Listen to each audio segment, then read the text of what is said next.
Assalamualaikum warahmatullahi wabarakatuh. Kami dari kelompok 7 akan membahas tentang desain kualitas jasa.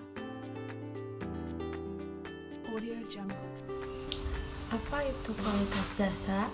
Menurut Whitecott, dalam buku Fandi Ciptono tahun 2000, halaman 59, kualitas jasa adalah keunggulan yang diharapkan dan pengendalian atas tingkat keunggulan untuk memenuhi keinginan pelanggan. Konsep dasar service quality. Apa sih service quality itu? Service quality merupakan salah satu layanan perusahaan yang bisa diandalkan di tengah persaingan yang semakin ketat. Service quality memiliki 5 elemen, yakni reliability, tangible, assurance, empathy, dan responsiveness. Dimensi kualitas suatu produk ataupun jasa perlu ditentukan melalui dimensi-dimensinya. Berikut dimensi kualitas pelayanan atau jasa menurut buku Ciptono dan Chandra tahun 2011 halaman 198. Terdapat 5 dimensi kualitas pelayanan utama yang disusun sesuai urutan tingkat kepentingan relatifnya, yaitu 1. Reliabilitas atau reliability. Komponen ini berkaitan dengan kemampuan perusahaan untuk memberikan layanan yang akurat sejak pertama kali tanpa membuat kesalahan apapun dan menyampaikan jasanya sesuai dengan waktu yang disepakati. 2. Daya tanggap atau responsiveness. Berkenaan dengan kesediaan dan kemampuan para karyawan untuk membantu para pelanggan dan merespon permintaan pelanggan, serta menginformasikan kapan jasa akan diberikan dan kemudian memberikan jasa secara cepat. Yang ketiga, jaminan atau assurance, yakni keyakinan yang meliputi perilaku para karyawan mampu menumbuhkan kepercayaan pelanggan terhadap perusahaan dan perusahaan dapat menciptakan rasa aman bagi para pelanggannya. Yang keempat, empati, berarti bahwa di mana perusahaan memberikan perhatian serta memahami masalah para pelanggan dan bertindak bagi kepentingan pelanggan, serta memberikan perhatian personal kepada pelanggan. Apa itu gap? Gap dikenal dengan suatu kesenjangan. Dalam hal ini, kualitas jasa yang diberikan sangat mempengaruhi kepuasan dari pelanggan suatu perusahaan. Namun, ada beberapa gap atau kesenjangan yang dapat menyebabkan kegagalan dalam menyampaikan jasa ke pelanggan. Ada beberapa kesenjangan dalam analisis gap, antara lain gap 1 atau yang disebut knowledge gap. Gap antara harapan pelanggan dan persepsi manajemen.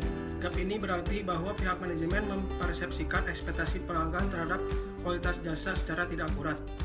Gap 2, standar gap.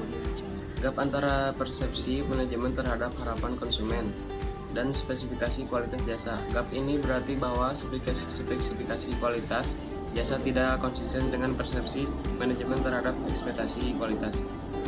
Gap 3, delivery gap. Gap antara spesifikasi jasa dan penyampaian jasa. Gap ini berarti bahwa spesifikasi kualitas jasa tidak terpenuhi oleh kinerja dalam proses produksi dan penyampaian jasa. Komunikasian gap antara penyampaian jasa dan komunikasi eksternal. Gap ini berarti janji-janji yang disampaikan melalui aktivitas komunikasi pemasaran tidak konsisten dengan jasa yang disampaikan kepada para pelanggan. Gap 5 atau nomor 5, service gap. Gap antara jasa yang dipersepsikan dan jasa yang diharapkan. Gap ini berarti bahwa jasa yang dipersepsikan tidak konsisten dengan jasa yang diharapkan. Gap ini bisa menimbulkan sejumlah konsekuensi negatif. Selanjutnya, dari materi yang telah dibahas dapat kita tarik kesimpulan bahwa secara garis besar desain kualitas jasa adalah salah satu keputusan strategi untuk menciptakan, mengolah, menguji, dan mengevaluasi mutu dari sebuah produk, tentunya di sini yang berhubungan dengan jasa atau pelayanan, agar sebuah jasa yang ditawarkan memenuhi dan memuaskan keinginan pelanggan. Karena tujuan utama desain adalah kepuasan pelanggan, di mana desain ini bukan hanya menciptakan layanan baru, akan tetapi bagaimana layanan yang telah ada, bagaimana layanan yang telah diberikan kepada konsumen potensial dengan harapannya bisa direka kembali, bisa diuji coba agar melaju ke inovasi dengan segala prototipe atau purwarupa. Karena yang namanya suatu jasa atau pelayanan dapat berubah fleksibel mengikuti apa yang terjadi di lingkungan.